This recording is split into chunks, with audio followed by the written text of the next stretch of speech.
वो कहते हैं ना, दगा किसी का सगा नहीं, करके देखो भाई।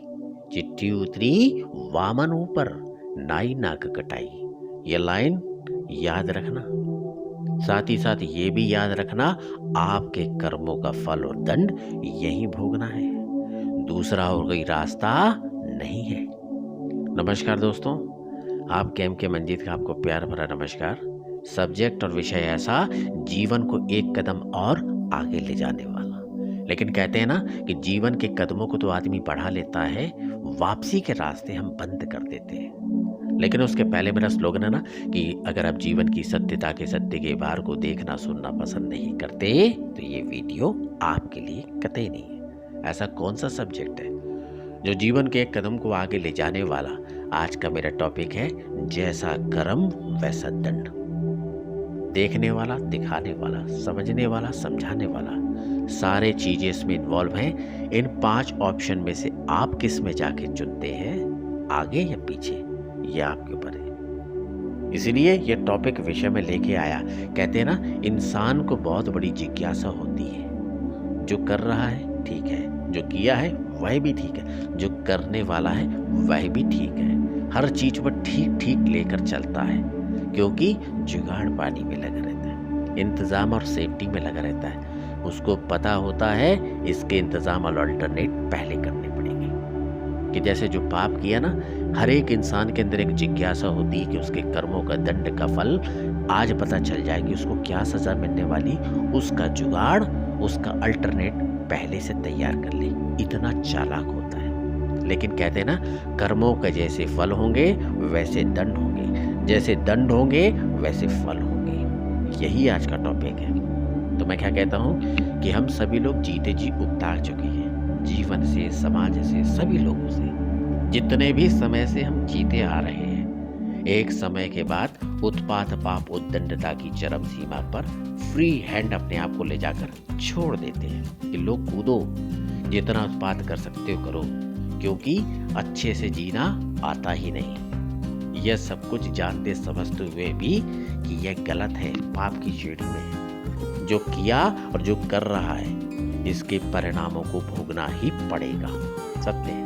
कहते हैं ना, पाप भी तरह तरह के करता है हुआ, जिनकी गिनती संभव ही नहीं दोस्तों। लेकिन अगर ठीक इसी की मैं उल्टी बात करूं, पुण्य की बात करूं, जिनकी गिनती उंगलियों पर गिनी जा सकती है, क्योंकि इसका कार्य क्षेत्र बहुत कम होता है। हर एक इंसान में ये पुण्य की क्षमता नहीं होती। यह जितना भी पुण्य होता है ना, यह किया जाता है, यह हमेशा भय मुक्त होता है, संवेदना मुक्त, बंधन मुक्त, निष्पापी होता है। क्योंकि फ्री, एकदम फ्री, अड़ा डड़ा विराट विराट सत्य रूप में आपके सामने मौजूद होता है। क्योंकि यह पुण्य है, यह किया गया है। पाप भी किया जाता है, लेकिन अड़ा नहीं होता। किसी के भी द्वारा पाप किया जाए, किसी के भी द्वारा पुण्य किया जाए। कहते हैं ना, पुण्य अगर कहीं पे भी कोई हवन यज्ञ होता है तो उसका यश प्रताप हमारे जीवन पे पड़ता है। पाप की तरह नहीं, जो जगह जगह अपना मुंह छिपाता फिरता है। कौन? पाप और पापी दोनों। मैंने जहां तक पढ़ा है ना, ये सत्य ही होगा कि सजा मिलना तय है। हर एक चीज का टाइम फिक्स है, तय है। इतने समय का बुरा कर्म, इतने समय का फिक्स कर्म, इतने समय का अच्छा कर्म, उसी हिसाब से आपका सजा का कार्यकाल निश्चित होता है। सत्य कह रहा हूं ना, इतने समय का बुरा, इतने समय का ये भोगना पड़ेगा, इतने समय का अच्छा, इतने समय का ये भोगना। कहते हैं पुण्य कर्म से स्वर्ग की प्राप्ति होती है, पाप कर्म से नरक की प्राप्ति होती है। सत्य है।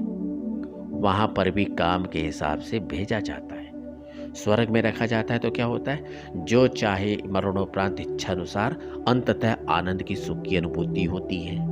ऐसे कर्म हुए तो नरक में क्या होता है, वहां पर केवल और केवल दंड ही दिया जाता है। और जहां तक मैंने पढ़ा है, 1 नहीं, 2 नहीं, 3 नहीं, टोटल 28 नरक लोगों का वर्णन है हमारे इतिहास में। जैसा कि कहा है ना, जैसा कर्म वैसा दंड।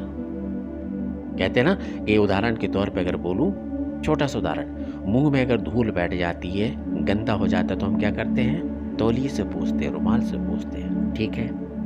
घर में अगर धूल बैठ जाती है तो हम क्या करते हैं, कपड़े से साफ करते हैं। ये भी ठीक है। या फिर तौलिए से।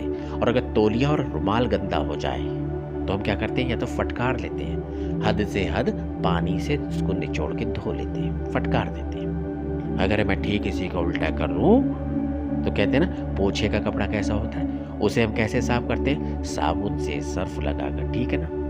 और अगर यही कपड़ा मैं किचन का कर लूँ तो उसको कैसे साफ करते हैं, उसमें तेल घी मसाले की चिकनाहट होती है। वह कैसे साफ होगा, गरम गरम पानी में, खौलते हुए पानी में उसको डालते हैं, फिर कास्टिक्स डालते हैं, सोडा डालते हैं, चिकनाई घी तेल सारा कूट कूट कर, पटक पटक कर, घिस घिस कर, कुछ समझ में आ रहा है, तब वह चिकनाई निकलती है। तो कहने का तात्पर्य ये है, जैसा पाप करोगे वैसे आप धोए जाओगे।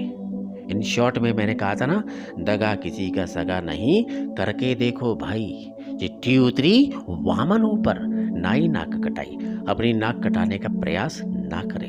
इन शॉर्ट में कर्मों के हिसाब की बात करी। अगर ये बात पसंद आती तो चैनल को सब्सक्राइब कीजिए, लाइक कीजिए, शेयर कीजिए, जन जन तक ये बात पहुंचाने का प्रयास करें, कर्मों से डरें।